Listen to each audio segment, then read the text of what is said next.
ሰላም ጤና ይስጥልን የተከበራችሁ የቻናላችን ተከታታዮች፣ ዛሬ ዓለማችን በታሪክ አይቶ የማታውቀው ከፍተኛ የጂኦፖለቲካዊ ውጥረት ውስጥ ገብታለች።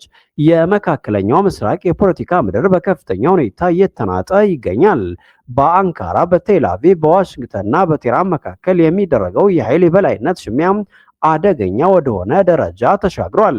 የኔቶ አባል ሀገር የሆኑት የቱርክ ፕሬዝዳንት ረሲፕ ታይብ ኤርዶጋን በእስራኤሉ ጠቅላይ ሚኒስትር ቤንጃሚን ኔታንያሁ ላይ ታይቶ የማይታወቅ እጅግ የበረታ የቃላት ጦርነት እወጃ አድርገዋል።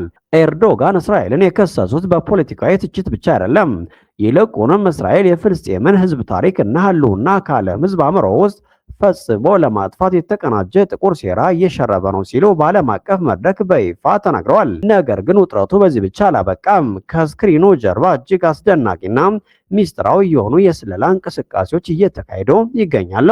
ረሲፕ ታይብ ኤርዶጋን በንግግራቸው የኔታንያሁ መንግስት ዋና ዓላማው በቀጠናው ከሚፈጠረው ምስቅልቅል አዲስ ግጭት በመጠቀም ፍልስጤምን ከሰብአዊነት የጋራ አጀንዳ ማስወገድ ነው ብለዋል።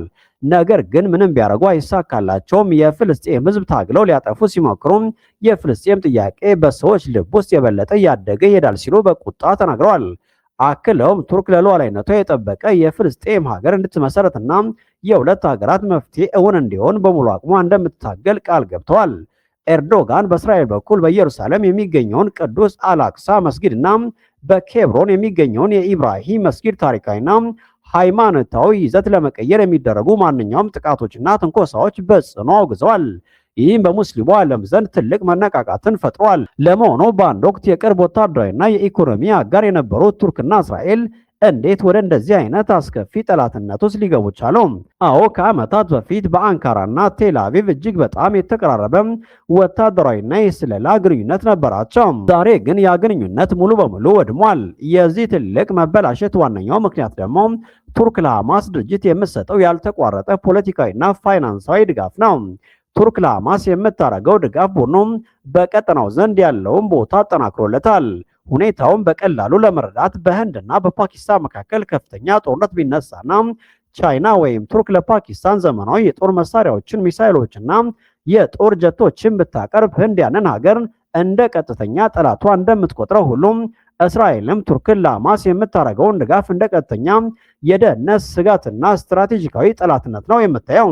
ይህ ኤርዶጋን አቋም ቱርክን ከእስራኤል ጋር ትልቅ የቀጠናው ተፎካካሪና ጠላት አድርጓቸዋል። የፖለቲካ ውጥረት እንዳለ ሆኖ በቅርቡ ከተሰሙት አስደናቂ ዜናዎች አንዱ ደግሞ የአሜሪካው ፕሬዝዳንት ዶናልድ ትራምፕ በቱርክ ባደረጉት ጉብኝት ወቅት የተከሰተው ሚስጥራዊ የደህንነት ስጋት ነው። እንደ ዓለም አቀፍ የዜና ዘገባዎች ከሆነ ትራምፕ ከቱርክ ሊወጡ ሲሉ ድንገተኛና ከፍተኛ የደህንነት ስጋት እንዳለ የሚገልጽ የስለላ መረጃ ደርሷቸዋል። ይህንን አደገኛ ስጋት ተከትሎም ትራምፕ የሚጠቀሙት አውሮፕላንና የኤርፖርት መነሻ ዝግጅቶች በድንገትና በከፍተኛ ሚስጥር እንዲቀይሩ ተደርጓል። ነገር ግን ይበልጥ አደገኛው ሚስጥር ደግሞ የዚህ የደህንነት ስጋት ጀርባ የእስራኤል የስለላ ድርጅት ሞሳድ እጅ አለበት የሚሉ ጥያቄዎችና የክትትል ዘገባዎች መውጣታቸው ነው። በትራምፕ፣ በኢራን፣ በቱርክና በፕሬዝዳንት ኤርዶጋን መካከል ባለው ውስብስብ የዲፕሎማሲና የስለላ መረብ ውስጥ እስራኤል ምን አይነት ሚስጥራዊ ሚና እየተጫወተች እንደሆነ ዓለም አቀፍ የደህንነት ባለሙያዎች አሁንም እየመረመሩት ይገኛሉ።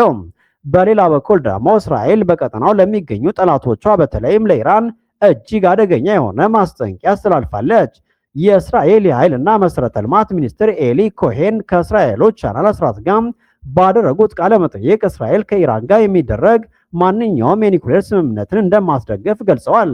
ሚኒስትሩ ሲናገሩ ከኢራን ጋር ምንም አይነት ስምምነት ባይኖር ይመረጣል በማለት ሀገራቸው በኢራን ላይ የሚደረገው ማዕቀብ እና ጫና እንዲበረታ እንደምትፈልግ በጽኑ ተናግረዋል። አክለውም ኢራን የኒውክሌር ወይም የባለስቲክ ሚሳኤል ፕሮግራሟን እንደገና ለመገንባት ከተንቀሳቀሰች እስራኤል በቴህራን ላይ ቀጥተኛ ወታደራዊ ጥቃት እንደምትሰነዝር አብራርተዋል።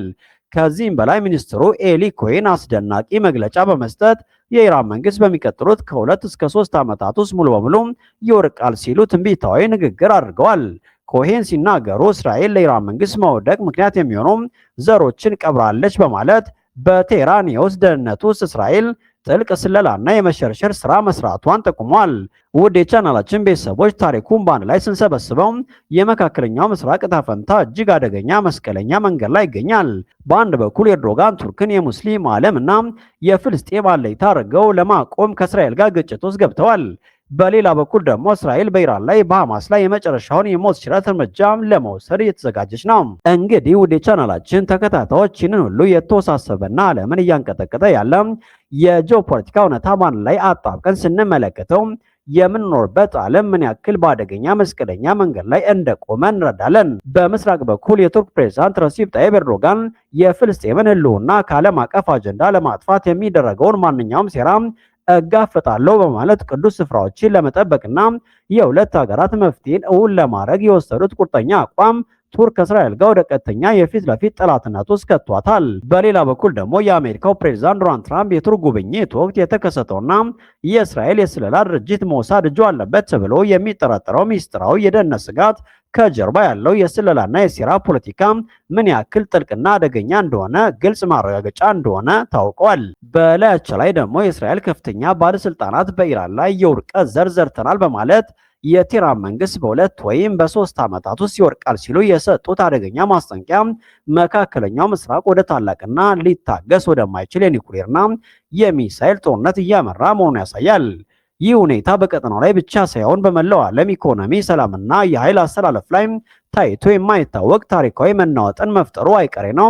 የኔቶ አባል የሆነችው ቱርክ ከእስራኤል ጋር የምታደርገው የኃይል ሽሚያ አሜሪካ በቀጠናው የምታደርገው ሚስጥራዊ የደህንነት ጨዋታና እስራኤል በኢራን ላይ የደቀነችው የህልውና ስጋት ዓለማችን ወደ ሶስተኛው የዓለም ጦርነት ጠርዝ እየገፋት ይገኛል። አሁን ዋናው ጥያቄ ወደ እናንተ ይመጣል። የእስራኤልና የቱርክ ፍጥጫ በቀጠናው አዲስ የጦር ግንባር ይከፍታል ብላችሁ ታስባላችሁ? በእርግጥ እስራኤል እንዳለችው የኢራን መንግስት ከውስጥ በሚደረግ የስለላ ሴራ ሊወርቅ ይችላል? ወይንስ ኢራን ያልተጠበቀ የመልስ ምት ትሰጣለች? ወይንስ የአሜሪካ የፖለቲካ ለውጥ እነዚህን ሁሉም ቀጠናዊ እሳቶች ሊያጠፋቸው ይችላል? የእናንተ አስተያየት ለእኛ እጅግ በጣም አስፈላጊ ነው። እባካችሁ ወደ ታች በመውረድ የራሳችሁን ጥልቅ የፖለቲካ ግምትና አስተያየት በኮሜንት መስክ ላይ አስፍሩልን። እያንዳንዱን አስተያየታችሁን በጥንቃቄ እንመዘግባለን። ይህን አጣዳፊና ዓለምን ያንቀጠቀጠ ሰበር ዜና መረጃ ለብዙዎች እንዲደርስና ዓለም አቀፉን እውነታ ሁሉም እንዲገነዘቡ ይህንን ቪዲዮ አሁን ነው ላይክ ያድርጉ፣ ለወዳጅ ዘመዶም ሼር በማድረግ ያቅርቡት። ከሁሉም በላይ ደግሞ በእያንዳንዱ ሰከንድ የሚቀየሩትን የመካከለኛው ምስራቅ የአሜሪካና የዓለም አቀፍ ጂኦፖለቲካ ሰበር ዜናዎችን በጥልቀት ትንታኔዎችንና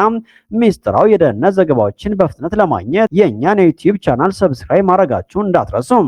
ውድ የቻናላችን ቤተሰቦች አብራችሁን ስለቆያችሁና ሀሳባችሁን ስላካፈላችሁን በከፍተኛ ሁኔታ እናመሰግናለን። ዓለማችንን ከሸፈነው የጦርነት ደመና አልፎ ሰላም እስኪሰፍን ድረስ እኛ እውነታውንና ታማኝ መረጃዎችን ወደ እናንተ ማድረሳችን አናቆም። በሚቀጥለው አስደናቂና ትኩስ ሰበር ዜናችን እስከምንገናኝ ድረስ ሰላምና ጤና ከሁላችሁ ጋር ይሁን። ደህና ቆዩን። ሰናይ ጊዜ። ሰላም ጤና ይስጥልን። የተከበራችሁ የቻናላችን ተከታታዮች ዛሬ ዓለማችን በታሪክ አይቶ የማታውቀው ከፍተኛ የጂኦፖለቲካዊ ውጥረት ውስጥ ገብታለች። የመካከለኛው ምስራቅ የፖለቲካ ምድር በከፍተኛ ሁኔታ እየተናጠ ይገኛል። በአንካራ፣ በቴል አቪቭ፣ በዋሽንግተንና በቴህራን መካከል የሚደረገው የኃይል የበላይነት ሽሚያ አደገኛ ወደሆነ ደረጃ ተሻግሯል። የኔቶ አባል ሀገር የሆኑት የቱርክ ፕሬዝዳንት ረሲፕ ጣይብ ኤርዶጋን በእስራኤሉ ጠቅላይ ሚኒስትር ቤንጃሚን ኔታንያሁ ላይ ታይቶ የማይታወቅ እጅግ የበረታ የቃላት ጦርነት እወጃ አድርገዋል። ኤርዶጋን እስራኤልን የከሰሱት በፖለቲካዊ ትችት ብቻ አይደለም፣ ይልቁንም እስራኤል የፍልስጤምን ሕዝብ ታሪክ እና ህልውና ከዓለም ሕዝብ አእምሮ ውስጥ ፈጽሞ ለማጥፋት የተቀናጀ ጥቁር ሴራ እየሸረበ ነው ሲሉ በዓለም አቀፍ መድረክ በይፋ ተናግረዋል። ነገር ግን ውጥረቱ በዚህ ብቻ አላበቃም። ከስክሪኑ ጀርባ እጅግ አስደናቂና ሚስጥራዊ የሆኑ የስለላ እንቅስቃሴዎች እየተካሄዱ ይገኛሉ።